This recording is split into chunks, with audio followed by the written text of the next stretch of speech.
Hey guys, what's good? It's February the 14th, 2026. It is Shane's World News Views podcast for the week. Nadri Asfura, the president of Honduras, was at Mar-a-Lago this week talking to President Trump. Also, Prime Minister of Israel, Benjamin Netanyahu, was at the White House this week. So it's always good when you have world leaders from other countries come and meet with President Trump, discussing, of course, like always, business, world peace, keeping things under order and doing things the right way. So it was good having those leaders come and meet with President Trump, like always. Also, there was an attorney general in New York, of northern New York. He was appointed as attorney general by the corrupted judges there, Kinsella, and he was fired by the DOJ. So he was placed in by corrupt judges, and then he was wiped out by the DOJ. So I believe his name Donald Kinsella. So he's out. So they want to play games up there. They wanted to take Alina Habba out of her post in Jersey. So look, these judges are going to keep playing games, and we're going to keep playing games back. Very simple. Also, I didn't even talk about the Grammys. I mean, wow, some made me forget about talking about the Grammys. All the bullshit, like always, that's going on there with politics and idiots like Billie Eilish coming up to the stage and saying no more ICE, and So that clown show happened a couple weeks ago. We had the Super Bowl happened this past week, in which the Seattle Seahawks defeated the New England Patriots for the World Championship. At that Super Bowl, they had a halftime show of Bad Bunny, who got out there and he sang the whole halftime segment in Spanish. So basically, this is an American population here in the United States, and I'm the furthest thing from a racist, but the average person cannot understand Spanish unless they are Spanish, the average American person. So he's out there singing in Spanish, supposedly said a lot of slur words in Spanish on public broadcast TV, which is against the law. And if you looked at the crowd reaction, there were a lot of different people that videoed it that were in the crowd. There was no reaction, like hardly any. You had a couple of people dancing in the crowd. And then they tried to come up with a lie that said that it had the most views ever for a halftime show. Like they tried to say 133 or 134 million views, which would have surpassed Kendrick Lamar, I believe, from last year. Then it came out that the correct number was 128 million, which actually did not surpass Kendrick Lamar from last year. So Bad Bunny lost. And they tried to lie about it the whole week and make it like this big thing, because Kid Rock did a great thing, and he did a halftime segment, and it was a turning point event, and there was other country stars on it, like Brantley Gilbert, Lee Brice, and it was done really well. And actually, that went into the third quarter of the game. Like when that was over, I turned over to the Super Bowl again, and the game was already restarted by a couple minutes. So that was a great halftime show, and that turning point halftime supposedly, I don't know if it was the final count, but got around 6 million viewers. And then, of course, the libtards try to make it like, well, look at the numbers. The number they made up, 133, which was 128 to 6 million. The whole point is, this Kid Rock halftime segment was announced a couple weeks before it happened. To get 6 million viewers away from the NFL halftime show is a huge thing. 6 million viewers is a lot of viewers. So I think that that's great, and it just shows that in the future, if they want to go against the NFL, they could take another several million viewers away from NFL eyes. And the NFL did not like that. They did not like when they found out that 6 million viewers tuned into Kid Rock's and halftime show, and this was not on public broadcast television. This is only on selected channels. You could go on the internet and see it on selected websites, YouTube or Facebook, stuff like that, certain pages, but it did not have the audience that the Super Bowl has, and it still garnered that many views is tremendous. And it was actually pre-taped. It wasn't even live. So it was pre-taped in Atlanta, Georgia earlier that week. So good for Kid Rock. the NFL is getting, and has been, it's not getting, it has been super woke. So, anyway, and Bad Bunny, this is the guy that gets on there and he's fucking burning U.S. flags at a Coachella concert a few years ago. He's sitting down at Yankee Stadium for the national anthem, okay, a few years ago. And then he's, saying fuck ICE. And this guy is the same guy that's getting out there, and they've got the sign behind him saying, the only thing stronger than hate is love. Yeah, he's all about love. He's a loser. He's a fucking loser. And this is another guy that was photographed with P. Diddy. I'm sure at Diddy parties, and who knows if he was doing bad things, but I wouldn't be surprised. Anyway, it looks like, guys, we're in another partial government shutdown. The Democrats, they want to stop or minimize, not stop complete funding, but they want to minimize funding on ICE. They want to, have the agents be unmasked and all this bullshit. So the Congress participants, the members of Congress, have gone home. And, look, we'll see when it gets restarted again. So the DHS is not getting funding right now. And ICE, actually, Tom Homan, the border czar, he announced the other day that ICE is going to pretty much cut back on the amount of ICE agents that they had in the Minnesota area. So it's going to be minimal amounts of ICE agents. As they've been there for a while, they've captured a lot of bad people.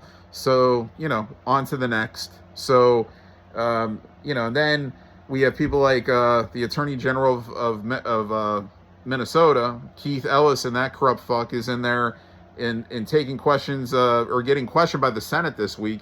And they were hammering him about all the illegal money that's been going on in Minnesota. And of course, he's playing dumb to the whole fact that he had nothing to do with it and this and that. But that guy's got jail time written on his face, okay? And we also had Pam Bondi. She was getting questioned from, I believe it was Congress this week. I'm losing track because they keep having these people, all these people are questioned nonstop by Congress or the Senate. And, of course, Pam Bondi, it's always like, oh, what's going on with the Epstein files? And they have supposed Epstein victims standing there in the background, and she won't look at them. So they're saying, oh, she's such a horrible person because she wouldn't look at them. She did say, I'm sorry for everything that these people have endured, but just because she didn't look at them, give them a wink or a smile or whatever, they said, oh, she can't even look at them when they're standing. She's such a bad person. But look, Epstein files, again, there's all this shit. I think a lot of that stuff in the Epstein files, who knows who put it in there.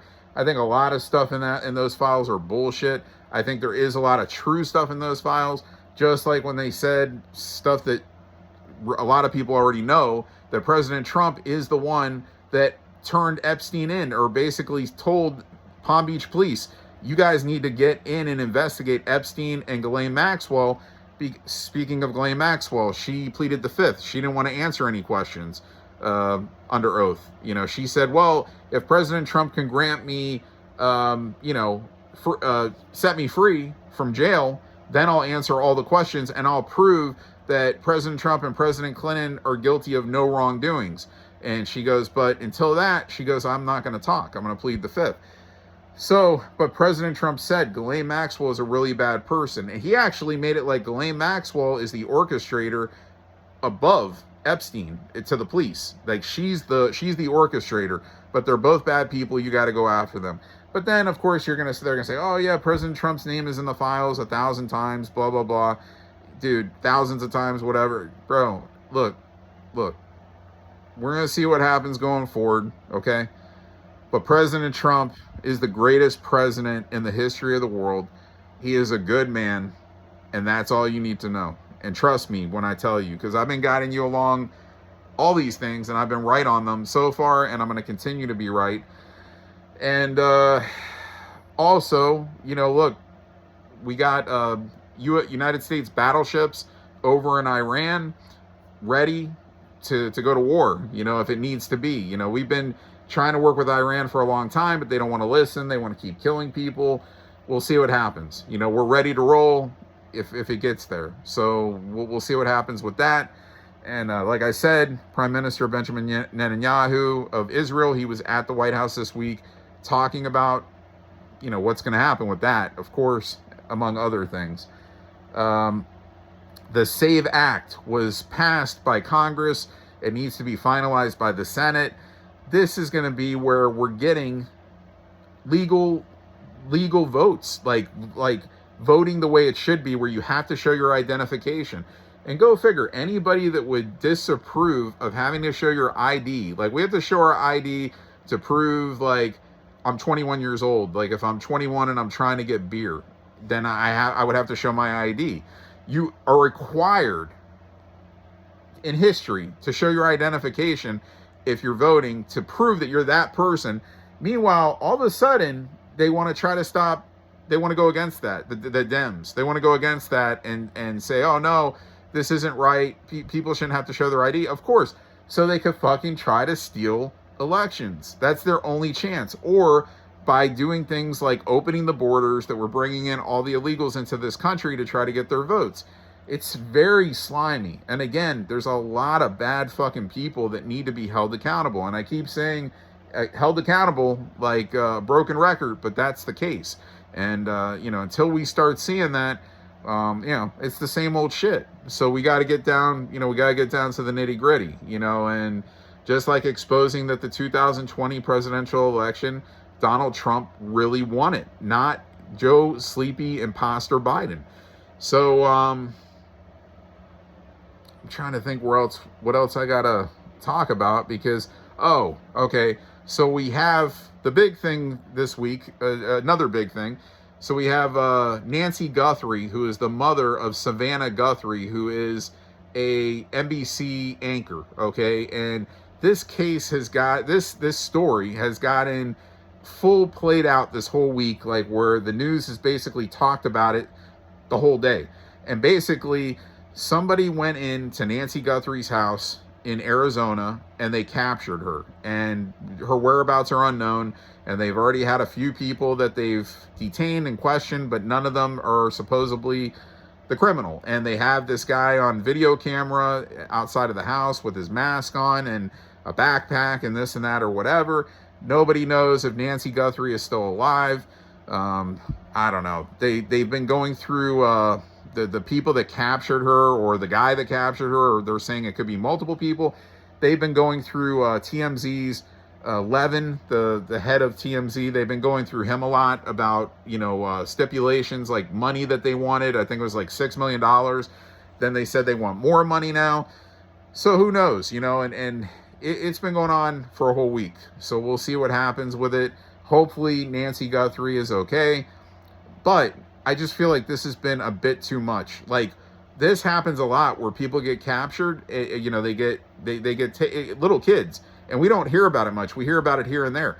This has been broadcast the whole week because of Savannah Guthrie being a news anchor, on NBC, and they've made this like this huge story. And again, while I agree it should be talked about, shutting down the whole day of news, even though there's been, I guess, lack of, and talking about it for like, it seems like 24 hours some days, I think is kind of unnecessary. But like I said, I hope she's okay, and we'll see what happens with it, okay? I forgot to mention, a couple weeks ago, Catherine O'Hara passed away, the actress from Home Alone. She was in other films. She's unfortunately she passed away. And also James Vanderbeek from Dawson's Creek, he passed away the other day. He had like stage 4 colon cancer, I believe. He's a young guy, 48, my age, same age. So it's horrible, So unfortunately, I think O'Hara was in her 70s, like early 70s. I forgot her exact age, maybe 71. So it's unfortunate, rest in peace. They were both good actors, actor. And, so all the best, hopefully to their family. And, it's life, it sucks. I lost my mom April 2025. So it's almost a year already. So, it sucks. They live eternally. Their spirit is always there. For me, it is. For my mom, showing me signs and stuff every day. But it sucks, the process. I wish we all could be here on Earth forever, even though in a way, you are, because your spirit is after, but you get what I'm saying, physically, to where we all could keep seeing each other until we get to the afterlife. So rest in peace to those two. And I don't know, President Trump, he keeps signing executive orders every week. I lose track. I gotta start investigating some of these and reporting the exact orders he's been signing, but always signing things for, orders that are positive and, trying to help the United States, the American people, and make America great again. And I'm trying to think if I have anything else I want to say. I don't think so, guys. I mean, we're just trying to keep exposing corruption and, get some bad people held accountable here and go to jail, so no other people think it's the right thing to do to take corrupted money to keep doing illegal shit in the future and telling lies, among all these other things that these fake media, news media people are doing on a daily basis, trying to smear President Trump. And, we do have real media, but we have a lot of fake news media, and that needs to be also held accountable. And it needs to be definitely, these fake news media analysts need to be replaced by real media analysts that promote real news and don't take funded money to report bullshit and lies. I think that's where we're at right now, guys. So I'll be back next week with another episode. Trying to think if there's anything else. That's it. Oh, I have another thing. So President Trump, he was at Fort Bragg, North Carolina yesterday, visiting the soldiers, and he was there with his wife Melania, and they were basically, just talking about how America is improving. It's the economy is gradually going to get to where it has to be. Commending the capture of Maduro, the corrupted leader, ex-leader of Venezuela, among other things. So that was nice that they went out there, had a rally where he spoke, and they shook hands and with a lot of the troops, not all the troops, there was a lot there, but that was another thing that happened yesterday. So anyway, that's it for this week. I'll be back next week with another version of Shane's World News Views podcast. See ya.